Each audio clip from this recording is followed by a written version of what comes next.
Hello everybody, welcome back to Mordor, the Depths of Dejenol, Holy Crusade. Last time, what did we do last time? We repaid the debt, we failed and eventually succeeded to charm a giant slug, which we then sold because it was just dying.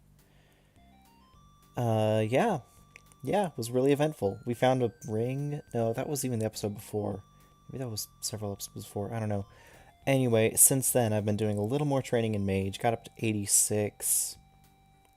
I'm still going to keep going for a little more. I just wanted to switch it up and level Sorcerer a bit more, reduce the cost of my resistance spells by a little bit more. Do we have a quest right now? No, we don't. Do we have any companions? No, we don't. Good. Good to go.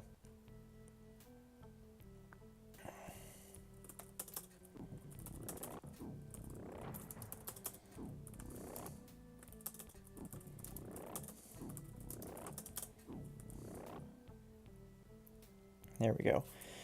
Since I'm not in Mage, I unfortunately do not have the Mage, gosh dang it, what's it called? Crest. So because I don't have the Mage Crest, it means I don't have 6 free casts of Soul Entrapment, which I've kind of gotten used to having. It's been interesting being able to just grab almost whatever monster I want and make them into minions. It's been quite helpful. I found out that there are some pretty good things to have as minions for levels like 3 and 4 and whatnot. Hen Arts, quite good. Deal solid damage and their electrocution is awesome. Dragons are always pretty good because they're breath weapon. Ice Mist also have a breath weapon. They're really strong. Some really strong elementals.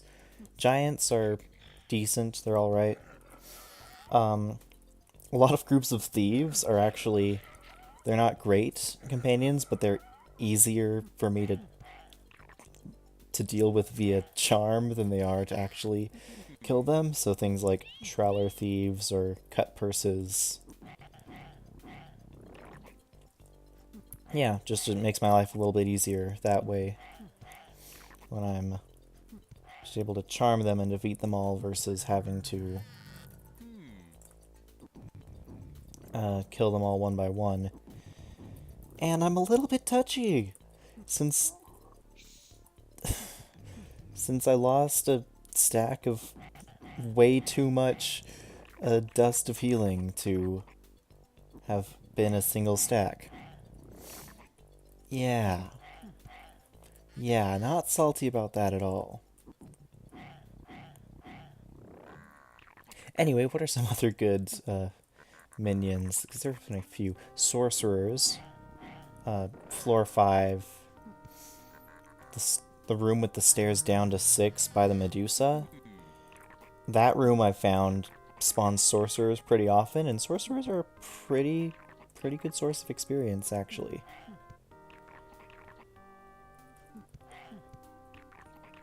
So, source of experience, pretty good minions because they cast... Gosh dang it, what is it? It's like the mid-tier spells for fire, cold, electric, and acid.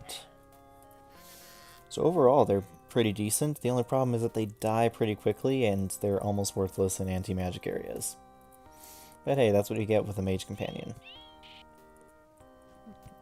They are not that bad though, and they spawn in groups of like 3 to 5, so you can get a full party of them pretty quick. It's pretty simple, pretty nice there. So those are some of the things I've personally discovered and used. And then undead are actually not too bad. Undead and demons tend to be pretty sturdy and hit decently hard. I had ghosts one time, and that was actually surprisingly effective, I guess I'd say, because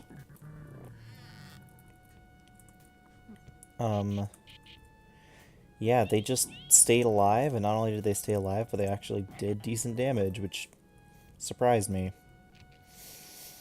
I've also learned which monsters are magic immune just by which ones never get affected by my charm spells. Numenogs I knew were magic immune. Apparently, what are they called? Slayers? Sometimes group up with falcon wolves. Those are, I don't know if they're full magic immune, but they're immune to magic, so I couldn't charm them. At the very least, they're charm immune, I mean. So there's that. Vomitous goose should die. There's experience to make a level. Oh, the goblin hordes up here are just amazing. They're fantastic experience. They're great loot.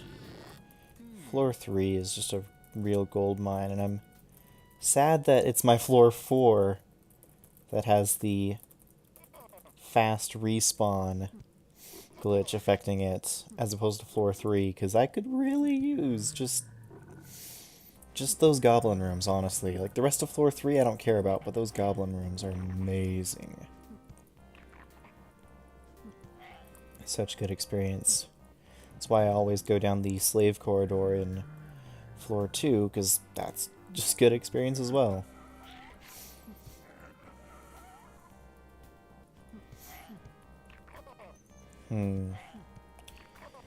So it's been a little while since I've made a video. I've been busy. Oh, wants to join. Been busy doing stuff with family. Holidays coming up, so that's been eating away a lot of my time. I've made I made that last video on Fire Emblem, the Norse connections with Fire Emblem Heroes, and I think I did alright with that. Definitely there were some things that I overlooked or missed, and it was very brief, shall we say, very much like just an overview of it.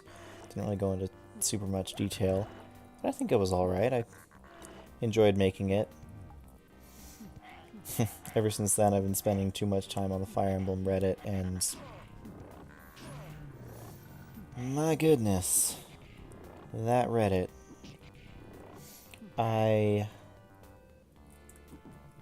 I'm just gonna say, if they want people to be more positive about Fire Emblem, then they should be more positive. I don't know. It's a hard mix, because I believe that critique is important, and that if we never question why we like something, we'll never understand it or improve. But I think there's a limit to it, and I think that so many people on that subreddit just are so negative. Maybe it's just me. There's a lot of positivity there, there's a lot of decent things, but I don't know, it just kind of killed a lot of my enthusiasm being on there. A lot of my enthusiasm, not only to make videos, but just to make, like, to play Fire Emblem itself. It's like, I still love the games, and I still, I'm still replaying them right now, but it's just a lot of negativity, a lot of, like, no, you're doing this wrong, you're not doing it right, because you have to do it the way I want you to do it. I don't know, there's a lot of that. And there's a lot of positivity, too, and there's a lot of people who are, like me, are pretty positive, genuine, nice about things. They're like, I enjoy this, I don't enjoy this, but I respect your opinion at least. But there are so many people that, maybe not even so many people, but there's enough people that just don't seem to respect opinions. Why am I fighting these walking corpses? They're not great experience, they don't give good treasure, and they hit like trucks. What the heck am I doing with my life against these things?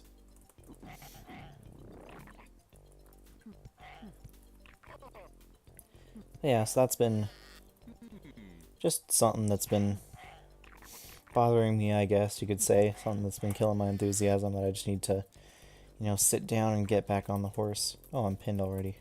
That was quick. I forget, I'm not leveling a class I'm over level 80 in. I'm leveling a class I'm in the 30s in. So even though it's one of the slower leveling classes, I still level pretty dang fast. And I've finally gotten my heal spells. Pardon the audio. Finally gotten my heal spells to the point where... Well, minor heal's at 4, so it costs low enough that I'm able to comfortably have a decent number of spell points left by the end of a dungeon run. That I can heal myself, so I'm not resting for several weeks, I'm only resting for, maybe a couple days, and sometimes I can even heal myself fully. Which should slow down the rate at which I'm aging, because I'm already 23. I'm an elf, so that really doesn't matter nearly as much as, like, being a human. Yeah, but every bit adds up.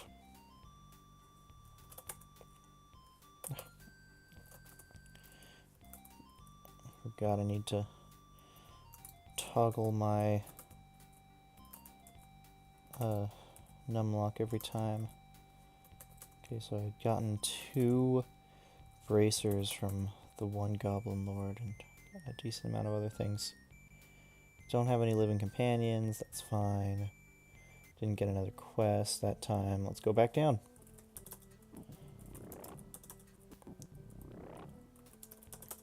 So I'm casting Sight Veil and See Invisible on myself now because that's something that the Mage Crest gave me for free that I no longer have.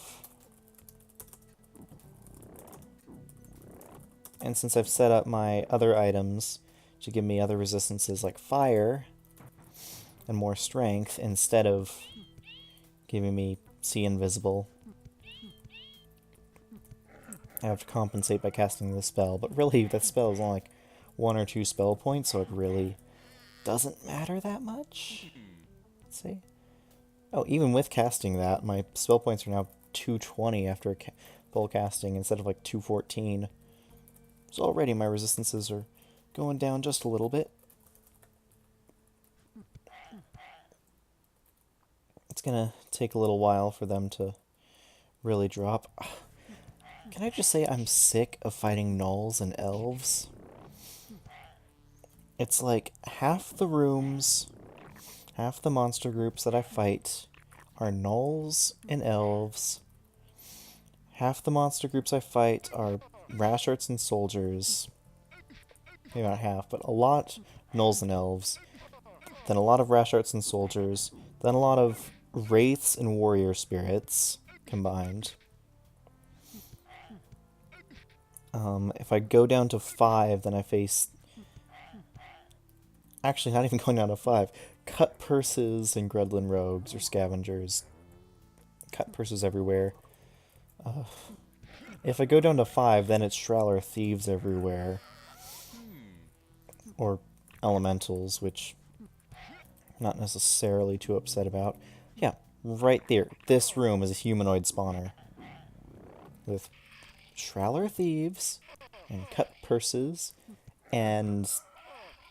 Wow, that altering beast actually was hitting me. Dun, dun, dun, dun, dun. Dun, dun, dun, dun, dun, dun, dun. Yeah, so I made that video. It was done surprisingly well, but then again, it's mostly due to me actually posting it places myself and advertising it a little bit, so... But it's gained some traction. I'm actually kind of surprised. Because after the first week, it was around 90. And then, last I checked, around yesterday or something, it was 170. So, it's definitely slowed down a lot in growth, but it was growing by itself, which was notable. I'm just going to grab these henarts. You're not silent eagles, you're vampire bats. I've never seen silent eagles. So I've never been down that low in the dungeon. I'm always interested when your character Ouch, those giant boars hit hard. That's my companions, at least. I'm always fascinated when... Could you die, please, Ice Mist? Your breath weapon is killing me.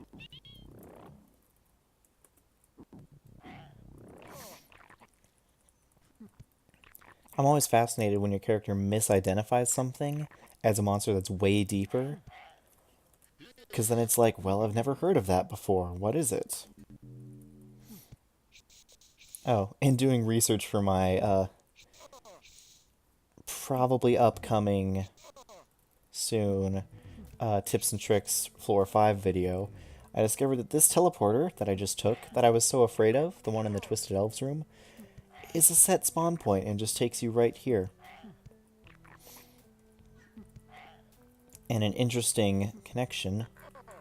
Freaking 2 hit for 39? What the heck are you, Morgles? Why? That hurts. And they have 74 and 94 hit points. Man, giants are actually tough. Oh, and that's of course it's a Fear Shrine. Why wouldn't it be? But anyway, the Twisted Elf room teleporter is a set point to this anti-magic room, and this one nearby it is a set point to the far corner up here. And this one just below. Hello, Mr. Slayer. I know that you are magic resistant / immune, so why did I cast Dazzle in the first place? Maybe I thought it would kill the Falcon Wolves. I don't know. Apparently I low-rolled, or they high-rolled hit points. This teleporter takes you down to 6, but very close to the stairs up by the Medusa's lair. And so that is a quick way to go places, keep fighting, loop around, and then hit up the Twisted Elf again. Provided it's respawned by that point. And who knows, I might actually work that into a loop. Maybe if I do a little more research, or just work out something else that I can set up with my... Screw you, Kanishis, I don't want to fight you right now. I'm too low on health. Oh, sorcerers. Give me.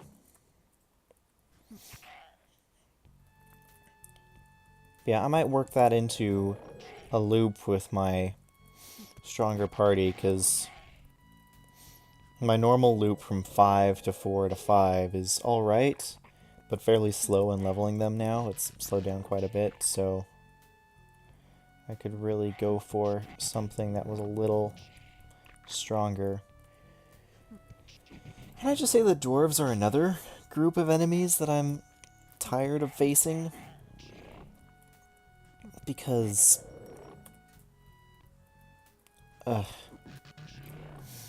they're awful. They hit decently hard sometimes, but they just have so many hit points and so much defense and like resistances and stuff that I don't know, maybe I'd be able to one-shot them. Freaking kidding me? Fine. Should just cast Leprosy from the beginning.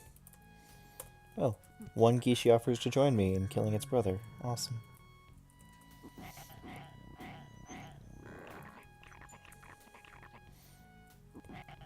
What was I even going on about? I don't know.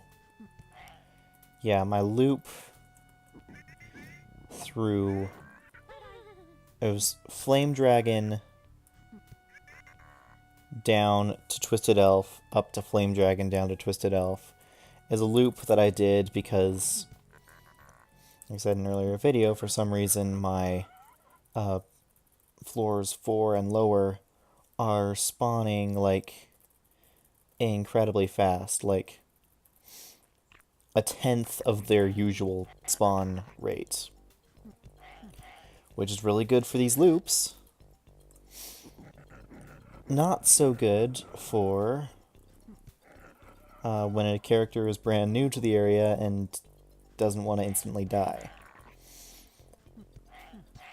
But it also has gotten me curious to using these teleporter chains to try and get more optimal training loops, so to speak, so that way I can keep my... Okay, I'm coming back down here for that thief stack. But I'm going back up and getting more spell points first because I do not have any. I don't need a Gishi, so goodbye. Join a friend in confinement. I did not get many items that run, actually. I normally get like 10 or something. This time I got 4.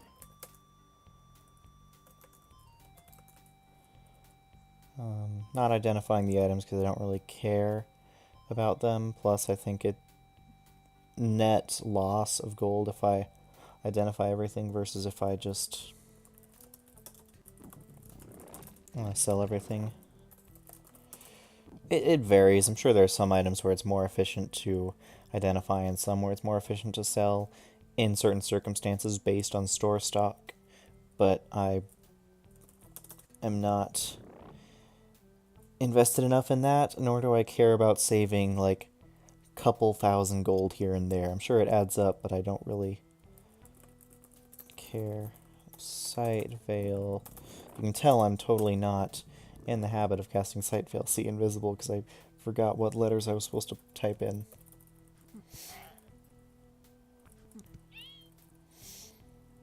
Yeah, so I've been investigating a little bit these different optimal training loops. That way I can maximize the number of times I can visit the Twisted Elf whilst not wasting my time just camping outside of its lair. Kind of like how, honestly though, with the way my level 4 respawn is, I have an endless run between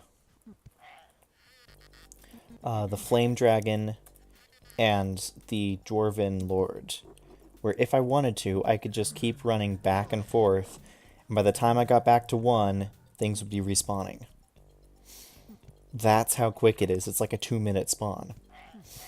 So I could just have an endless loop in the 4th floor, and that's not necessarily a bad thing. Dwarven Lord gives some pretty good loot. And Flame Dragon, I'm sure sometimes has some things that might be useful.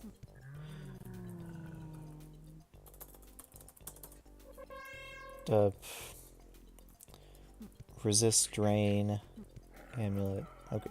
Amulet of Life can drop. Amulet of Flames, I think it drops. And that's actually fairly useful for its stats and the fire res, if nothing else.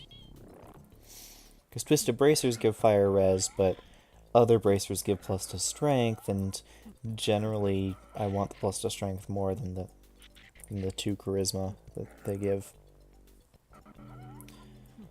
Well, hello, Shraller Thieves and Cut Purses. Get out of my way, get out of my life.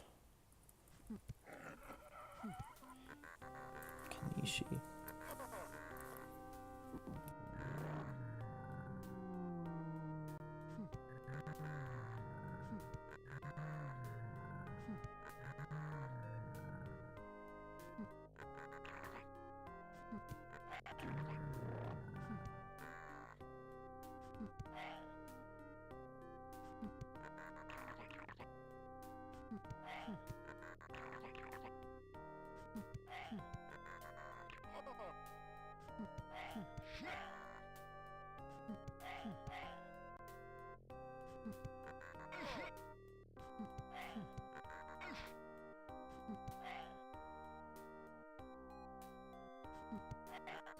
Sorry about that. Family walked in and was talking, so figured I'd just keep playing and that would be okay.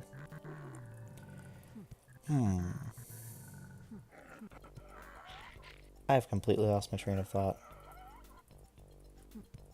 Yeah, if I wanted to, I could loop, because the loop from Flame Dragon to the... Oh, Grail Mosquitoes. I actually ran into a pack of... Goodness, what are they called? Giant leeches on floor 5 just yesterday. It was interesting, but I got a lot of experience off of them by just using my Ring of Frost. Such a good item. These spellcasting rings are insanely good.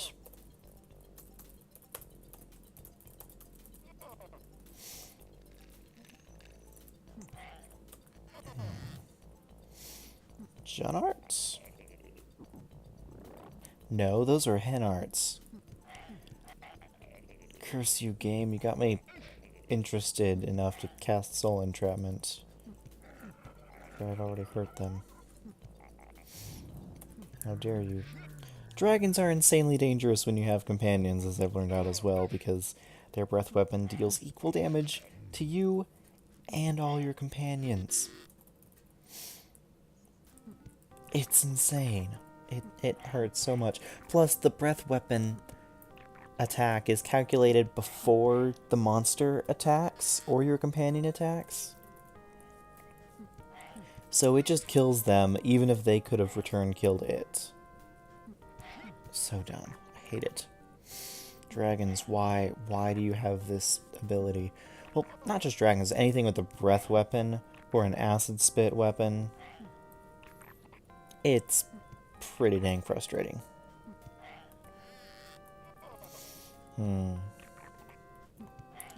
But anyway, as far as continuation of this series goes, I've received a lot of actually very positive messages from several of you who've been watching, who've talked about, I watch, turn on your videos and listen to them in the car, and it's like,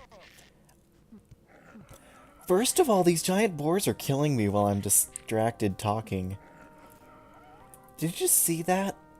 2 hit for 42. I didn't realize giant boars not only had that many hit points, but hit so freaking hard. I'm just gonna go now. I'm gonna get out of this dungeon before I die to giant boars. Of all the things that were gonna kill me, I didn't realize it would be giant boars.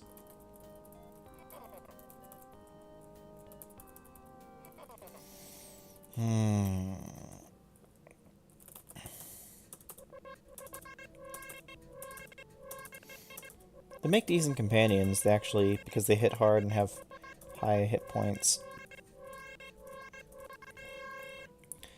But honestly, it also makes it kind of risky to charm them, because unless you're high enough level, your charm spell might not actually hit hard enough, quote-unquote, to overcome their hit points to actually charm them, which is the problem we had with the giant slug. Probably didn't help that the giant slug, I'm pretty sure, was resistant to magic. It's almost been an hour, and I just leveled. Let me just finish this thought so I can do another quick run. These went pretty fast.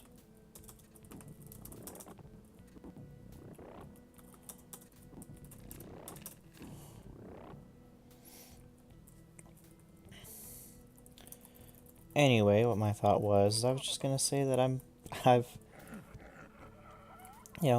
branched out into Fire Emblem a little bit more, got some interesting views that way. My channel's almost to 10,000 total views, which is, all things considered, that is not a high number, but for someone who literally just started this on a whim, no expectations, just wanted to play games just wanted another reason to play games I enjoy. I'm actually honestly amazed. It's interesting how something so small and insignificant in the grand scale can mean so much, like, comparatively. Like, if I were really serious about, like, YouTube or any of this, could you cast from the white sash already? I put in your buffer, but apparently I put it in just at the wrong time, where it was never going to be counted. I should take cause wounds off of my buffer slot because I'm never casting it. But at the same time, if I move around my buffers, I'm just going to be miscasting all the time until I get used to them, so I should replace it with something else.